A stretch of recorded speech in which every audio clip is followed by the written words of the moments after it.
It was 8 weeks ago tomorrow, the last time that a Soyuz spacecraft returned to Earth, bringing International Space Station crew members home. In this particular case, after 188 days in space, more than 3,000 orbits of the Earth, totaling some 79 million miles, it delivered cosmonaut Michael Turin, JAXA astronaut Koichi Wakata, and NASA's Rick Mastracchio, who joins us here in the flight control room this morning. Rick, it's nice to see you back on Earth. Good morning, Pat. Happy to be here. We spend an awful lot of time talking about how astronauts take care of themselves on orbit. In fact, I've done it already this morning. To get prepared to return to a one-gravity environment. So first question is, how you doing? How you feeling? Oh, I'm feeling great.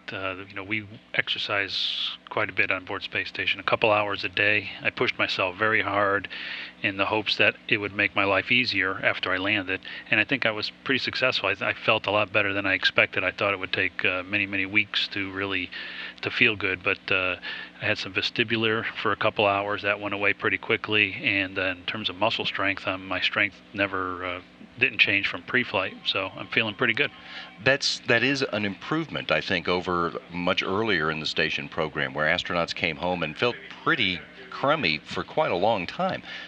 Do you think that the work that you're doing is what's made the difference? Yeah, of course. The engineers, the scientists, the doctors, they're getting much smarter. They're figuring out the right exercises for us. We got better equipment, and so all that comes together. And if you work hard on orbit and do what the exercise folks tell you, you come back pretty good shape. Any thoughts about improvements that could be made in that area, or things you might want to do? There's always room for improvement. One of the things is that we actually have to spend 2.5 hours a day exercising. So the goal now would be try to now figure out what exercise can we do, but shorten that length of time so that the crew member can spend more time doing science and doing maintenance and not as much time exercising, but still come back feeling as good and being as healthy as he is. This mission was your first flight in a Soyuz spacecraft. What was that like? Soyuz is, I flew Space Shuttle 3 times, so Soyuz is obviously quite a different vehicle. Space Shuttle is much bigger, much roomier, has incredible capabilities, whereas the Soyuz is a very small, very compact vehicle, but also very reliable, very efficient. So going up wasn't much different, but coming back it was quite a bit of I call it the wild ride to come home, and it was quite interesting, and it was actually kind of fun. A bumpy ride, or when you say a wild ride? Yeah, a lot of rotation, a lot of spinning, a lot of being tossed about, hit hard when you land on the ground. So nothing like a space shuttle, which is basically like an airplane landing, very comfortable. Those retro rockets that fire a few feet off the ground make all the difference? I assume they do. It's hard to tell. I only have one landing under my belt with the rockets, so I assume they helped. 188 days in space, your first long duration mission. Was it what you expected it to be going in? You must have had some preconceptions of what it's going to be like to have to spend that much time in that place. Yeah, I think it is. We do a lot of training. We do a lot of preparing for the science. We do a lot of training with the scientists and the investigators on their experiments. So you kind of get a good feel for what it's going to be like. And of course, I've been to the space station several times, so I knew what living up there was going to be like. So I think it was exactly what I expected. Did it feel longer or shorter than you were expected? Well, people ask me that, but the days go by fast. The work days go by very, very fast, but there's just a lot of those work days. 188 days is a long time. But it did, of course, time goes by fast. The older you get, it seems, but yeah, it went by pretty quick. Did you get enough opportunity to maintain contact with your family and friends so that you still feel connected to Earth? Yeah. The space station, we have quite a few tools to stay connected with our families. We have the internet, of course, with email. We have telephone, the IP phone, and we have the video conferencing once a week. So I felt very connected to my wife and kids and my friends. I've called friends that I haven't talked to in years. Usually I don't make many phone calls when I'm here on Earth, but I took the opportunity to call a lot of friends and all my family members while I was up there. That must have been quite a surprise. Somebody out of the blue calling from space. Yeah, I think I think folks enjoy it. So it was fun to talk to folks, get caught up.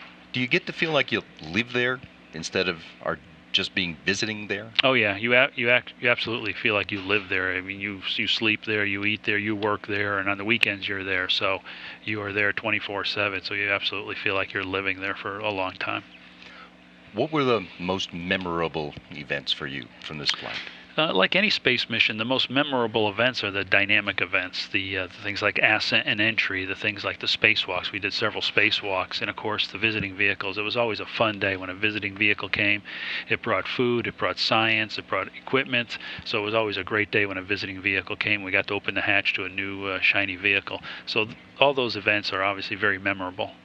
The spacewalks, as you mentioned, that has to be something of a memory since they were not expected. They were added after you arrived. Yeah, absolutely. They were not expected in any way. But you know, the space station is getting a little older, and we have a lot of spare parts up there. So the system is made to go out and repair these components as they fail. That's how it was all designed. And yeah, we got to do a few of them and get the space station back up and running. Now, those weren't your first spacewalks, but another opportunity to go crawl around on that thing must be pretty exciting. Yeah, spacewalks are a lot of work. They're very challenging mentally and physically, but they're very rewarding. It's great when you're out there. You get great views of the Earth. It's just it's enjoyable to be working on the hardware out there. You mentioned visiting vehicles, and the station right now is got another visiting vehicle, a Cygnus vehicle that should be arriving next week. That must be pretty interesting too, to do that prep work that Steve Swanson and his crewmates are involved in right now, to brush up on the skills that will be needed to go reach out and grab that thing. Yeah, absolutely. It's we have a great trainer up there called Robot, where the crew members actually can practice capturing the visiting vehicles with the robotic arm. It's a great tool. It prepares the crew very well for the actual operations in the cupola. And of course, the actual day of the capture is a very exciting day. It's a very busy day for the crew, but it's also very rewarding. At the end, you have another module hooked up to the space station, a visiting vehicle, and you open the hatch and you got all this great equipment being delivered to you. And with any luck, a little fresh food. Yeah, usually there's a few surprises on board that everybody really enjoys. You spent about 7 months of your life off of the planet now, which I guess is not something you expected was going to happen when you were a young boy or even a college student. Looking forward, what's next for you now? You were saying a moment ago that you got some unused vacation time. Oh yeah, of course I have lots of unused vacation time, so I'm going to take some time off and enjoy myself and recharge my batteries. But I think the United States space program is coming into a very exciting time. We got Orion, and we have the commercial vehicles being developed, and we'll be launching soon in a few years. So I hope to get involved in that and the design and development of those vehicles. Rick, I really appreciate you taking a couple of minutes to talk about it, and welcome back. Thank you. NASA astronaut Rick Mastracchio, back from 188 days in space.